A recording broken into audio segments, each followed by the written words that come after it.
Hello, and welcome to the Venue Coach Blueprint for Owners. I'm Kyle Labar.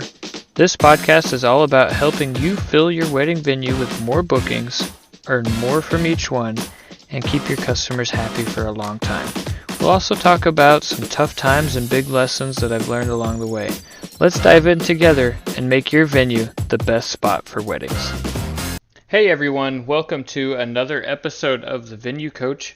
And in today's episode, I'm actually going to be referencing an article I was reading this week about how to deal with difficult clients. And I just wanted to share my thoughts on it and how it applies to our industry. And so I'm just going to reference it. So this was an article titled 12 Effective Strategies for Dealing with Difficult Clients on Forbes, and I put the link in the description as well. But there's a few things in there that I really like, and really the first thing that I wanted to comment on is I have not experienced a problem that got better by doing nothing about it. Now, some problems, this is in regards to like dealing with a client problem, and so it's best if we don't just let it sit or do nothing, or if we see something becoming a problem. I have found that in our venue, in our space, it's best to just address the problem as quickly as we can so we can start working on a solution. The other thing that we like to do is go into addressing the problem with possible solutions already pre-planned, so it doesn't look like we're just scratching our heads. But in the article, it was talking about how number one, like we need to leave our emotions out of it and really get to the heart of the problem. So really trying to solve the problem and going into it with let's figure out why or what the real problem is here and how can we fix it. And so if we approach it with a problem solving mindset, then I have experienced that has helped a lot. So I'll give you an example. When we were building our chapel, we started pre-booking it, and we had some time estimations, and for one reason or another, the one of our couples got was made a promise that the chapel would be ready by their wedding date, even though, as it turns out, it was not ready, and or not going to be ready. And so instead of just waiting, and we were about 3 weeks out, 4 weeks out, about a month, yeah, about a month out before when we were like, okay, it's just not possible for us to do this. So instead of waiting and letting them find out the hard way, we just met them. We came to them and said, hey, listen, we need to just sit down and go over this.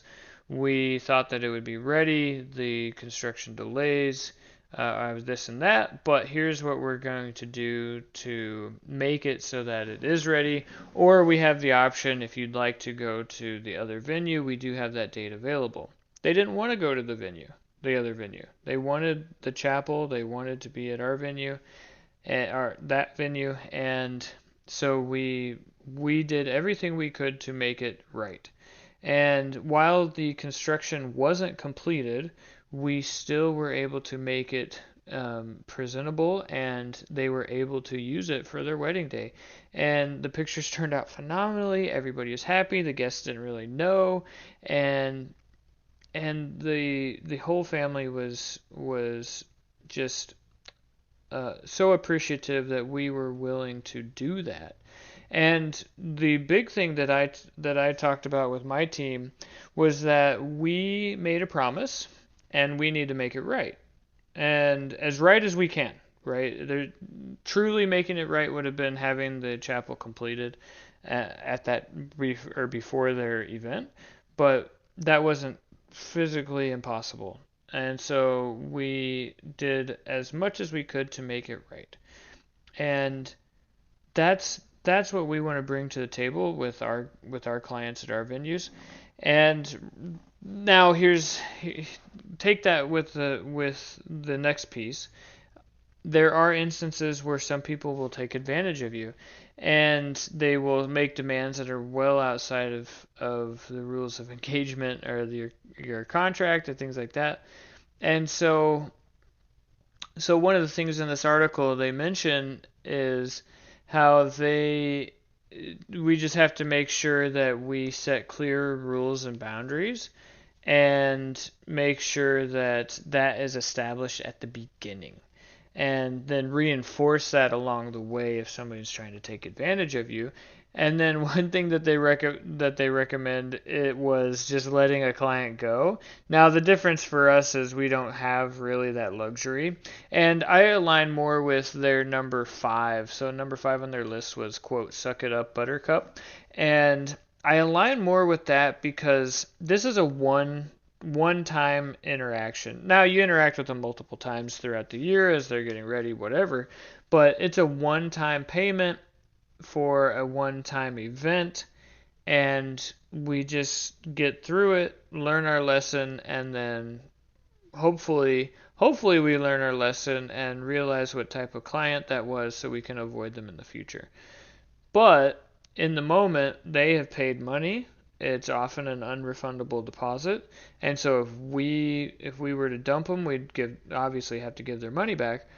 But also, it's time decay on your booking date, and you may not be able to recoup that day. And so, is it worth losing that money? It may be for some, maybe not for others.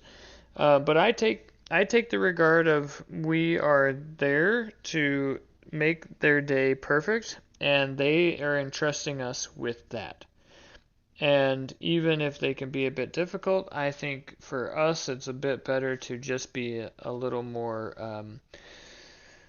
a little bit more firm on what we will and will not accept and what's taking advantage and what isn't, versus just going straight for the kill and saying, I'm sorry, you're out of here. Now, I would be curious to hear if any of you have had any of those situations where you just flat out denied them because of how they were behaving.